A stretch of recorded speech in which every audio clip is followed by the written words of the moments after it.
నమస్తే, welcome to our channel. నేను పద్మిని. ప్రస్తుతంతో పాటు ప్రముఖ ఆధ్యాత్మికవేత్త, ఆస్ట్రోన్యూమరాలజిస్ట్, వేదిక్ వాస్తు స్పెషలిస్ట్, శ్రీ విద్య మరియు హనుమతు ఉపాసకులు బ్రహ్మశ్రీ డాక్టర్ సిస్లా జయశంకర్ గారు మనతో పాటు ఉన్నారు. మాట్లాడదాం సార్. నమస్తే సార్.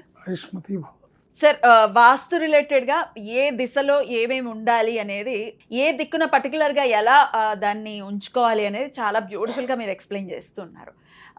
పశ్చిమం, ఈ పశ్చిమ ద్వారపు సింహద్వారాలు ఉండటము, వెస్ట్ని కూడా ఈస్ట్కి ఎట్లా అయితే ఇంపార్టెన్స్ ఉందో ఆల్మోస్ట్ వెస్ట్కి కూడా అటువంటి ఇంపార్టెన్స్ని ఇస్తూ ఉంటారు. అసలు వెస్ట్ అనేది ఎలా చూసుకోవచ్చు, ఎవరెవరికి సెట్ అవుతుంది, ఉండకూడనటువంటి వస్తువులు ఏమిటి? సాధారణంగా వెస్ట్ వైపుకు మరి వాయువ్యం వైపుకి చిల్డ్రన్స్ బెడ్రూమ్ వస్తుంది, అది కరెక్టేనా? ఇవన్నీ ఒక్కసారి మీ ద్వారా తెలుసుకోవాలనుకుంటున్నాను సార్. తప్పకుండా అమ్మా. జనరల్గా పశ్చిమం సైడు ఇప్పుడు ఈస్ట్ ఎంట్రన్స్ కానీ నార్త్ ఈస్ట్ ఎంట్రన్స్ కానీ ఉన్న ఇంటికి పశ్చిమ వాయువ్యంలో చిల్డ్రన్ బెడ్రూమ్ వస్తుంది. నైరుతిలో మాస్టర్ బెడ్రూమ్ వస్తుంది, పశ్చిమ వాయువ్యంలో చిల్డ్రన్ బెడ్రూమ్ వస్తుంది.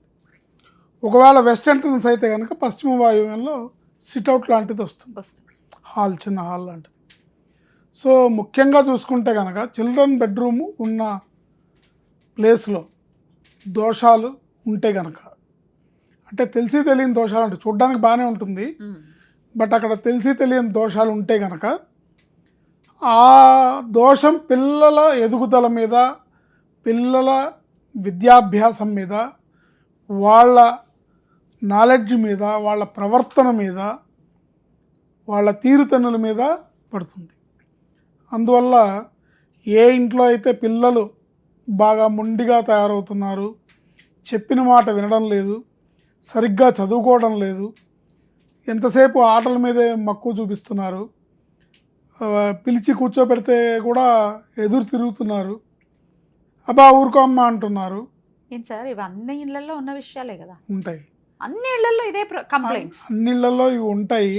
ఉన్నా కూడా ఏంటంటే ఆడుకున్నా కూడా ఆ టైం అయిపోయిన తర్వాత వాడు చదువుకుంటాడు. అక్కడ దోషం లేకపోతే వాళ్ళ చదువులో ఆటంకాలు ఉండవు.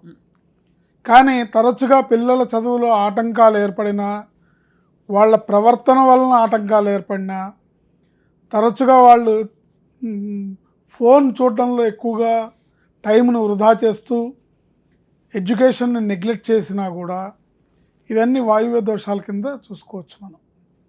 ఒకవేళ వాయువ్య దోషాలు ఉంటే కనుక ఆ ఇంట్లో మనకు ఎలా తెలుస్తుంది అంటే, మీ ఇంట్లో ఇలాంటి సిచ్యువేషన్ ఉందా అంటే ఇక నాకు వేరే వరి లేదు, ఆ పిల్లల యొక్క విద్యాభ్యాసము, వాళ్ళ చదువు రావట్లేదు, సరిగ్గా చదువుకోవట్లేదు, సరిగ్గా కాన్సన్ట్రేషన్ చేయట్లేదు, మాట వినట్లేదు, చెప్పింది చేయట్లేదు, గట్టిగా మాట్లాడుతున్నారు, అరుస్తున్నారు, కేకలు పెడుతున్నారు, ఈ బిహేవియర్ చాలా ఇబ్బందికరంగా ఉంది, ఇంటికి ఎవరన్నా వచ్చినప్పుడు మరీ అసహ్యంగా ఉంది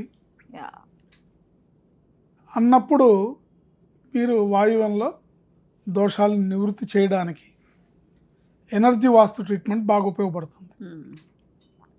అయితే మీకు ఈ ఎనర్జీ వాస్తు విషయంలో మీ వాస్తు ప్రకారం అన్నీ బాగున్నా కూడా మీకు తెలియనటువంటి దోషం అక్కడ ఏదైనా ఉంటే కనుక ఇలాంటి సందర్భం ఏర్పడుతుంది. ఇలాంటి సందర్భాల్లో మీరు ఏం చేయాలంటే పిల్లలకి ఒక శ్లోకం అలవాటు చేయాలి. బుద్ధిర్బలం యశోధైర్యం నిర్భయత్వం అరోగత అజాడ్యం వాక్పటుత్వంచ హనుమత్ స్మరణాత్ భవేత్ అనే శ్లోకాన్ని పిల్లలకు అలవాటు చేయాలి. ఒరే నాయన, నువ్వు మాట వినపోయినా, చదివిపోయినా ఈ శ్లోకాన్ని రోజుకి 11 సార్లు చదువు అని చెప్పడం. తర్వాత వాయువ్య దిశలో వెస్ట్ సైడ్ ఉండే వాల్కి వైట్ కలర్ ఎల్ఈడి బల్బుని పెట్టడం. దాని ఆ బల్బు కింద కానీ పక్కన కానీ తల మీద నెలవంక ఉన్న శివుడు ఫోటోని పెట్టడం. తల మీద నెలవంక ఉన్న శివుడు ఫోటో పెట్టాలి, వైట్ ఎల్ఈడి బల్బు పెట్టాలి. ఇలా పెట్టడం వల్ల మీకు మార్పు కనపడి, మీ పిల్లల ప్రవర్తనలో మార్పు కనపడితే ఖచ్చితంగా వాయువ్యంలో దోషం ఉంది, దానికి మనం టెంపరీగా ఈ పరిష్కారం చేశాము, దీన్ని పర్మనెంట్గా తొలగించుకోవాలి అనే నిర్ధారణకు మీరు రావచ్చు. ఎందుకంటే దోషం ఉందో లేదో తెలియకుండా మనం ఒక వాస్తు సిద్ధాంతం పిలిచి చూపించే కన్నా ముందు మీకు మీరుగా తెలుసుకోవచ్చు. రైట్. థర్మామీటర్ పెట్టి డాక్టర్ దగ్గరికి వెళ్ళకముందే థర్మామీటర్తో టెంపరేచర్ ఎంత ఉందో చూసుకొని మనం వెళ్ళే విధంగా ఈ విధంగా చూసుకొని ఈ వాయువ్యంలో moon white colour LED bulb పెట్టాలి.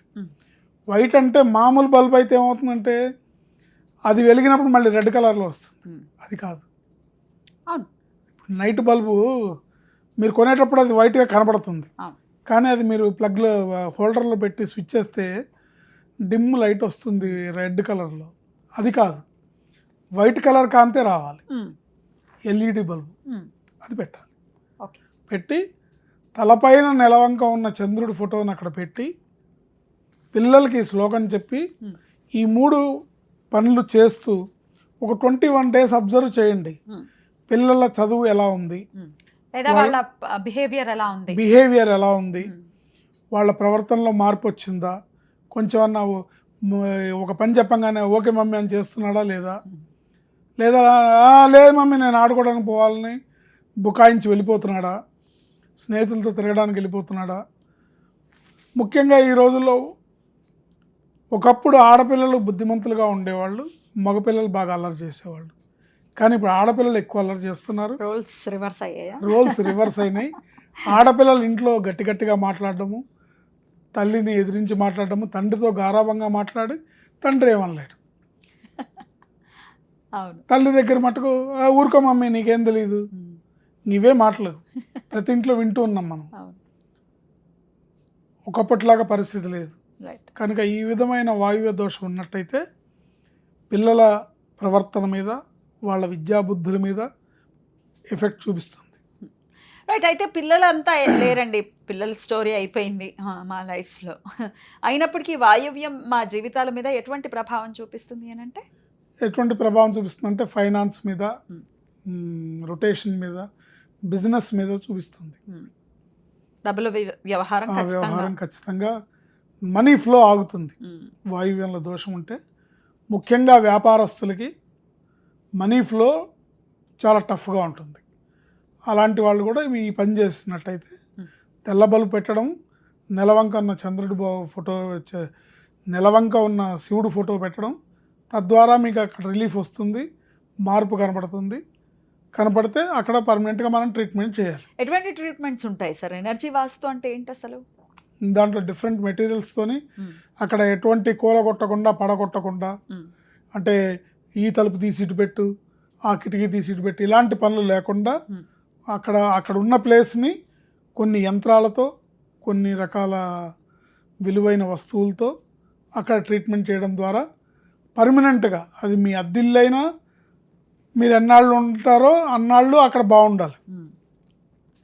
మీ సొంత ఇల్లు అయితే జీవితాంతం మీ దగ్గర ఉండేది కాబట్టి అక్కడ ఖచ్చితంగా ఆ ప్రాబ్లం రెక్టిఫై అవ్వాలి. చేసుకోవడం ద్వారా పశ్చిమ వాయువ్య దిశ యొక్క దోషాలు, ముఖ్యంగా పశ్చిమ వాయువ్య దిశలోనే దోషాలు ఎక్కువ ఉంటాయి. ఎందుకంటే పశ్చిమ నైరుతి సైడ్ కంపల్సరీ క్లోజే ఉంటుంది, దాంట్లో పెద్దగా ఏముండదు, ఇబ్బంది లేదు. ఈ విధంగా పశ్చిమ వాయువ్య దోషం మనకు అభివృద్ధికి ఆటంకాలు ఏర్పరుస్తుంది. మన అభివృద్ధి మన పిల్లల భవిష్యత్తు మీద ఆధారపడి ఉంది కాబట్టి పిల్లల భవిష్యత్తును దెబ్బకొట్టే అవకాశం ఉంటుంది. కాబట్టి దాన్ని సరి చేసుకోవడం ద్వారా ఆ ఇంట్లో పిల్లలు చక్కటి విద్యాబుద్ధులతోని జీవితంలో అభివృద్ధి సాధిస్తారు. అలాగే సాధించాలని మనస్ఫూర్తిగా కోరుకుంటూ వాయువ్యం విషయంలో ఖచ్చితమైనటువంటి జాగ్రత్తలు తీసుకోవాలని ఈ సందర్భంగా మనవి చేస్తూ, నైరుతి గురించి కూడా ఒకసారి వివరంగా మీరు చెప్పాలి సార్. నైరుతి అనేది అసలు ఎలా ఉండాలి? ఇవాళ రేపు నైరుతి అంటేనే మీరు ఇందాకే చెప్పినట్టుగా మాస్టర్ బెడ్రూమ్ వచ్చేస్తుంది, ఒక పెద్ద వ్యూ ఉండేలాగా ఫుల్ ఆన్ పెద్ద కిటికీ వచ్చేస్తుంది అక్కడ. సో ఇది ఎటువంటి దోషాలకి దారితీస్తుంది, అసలు అది దోషభూయిష్టమా? ఇవన్నీ వివరణాత్మకంగా నెక్స్ట్ వీడియోలో మాట్లాడుకుందాం. తప్పకుండా. Thank you sir. నమస్తే. ఆయుష్మతి.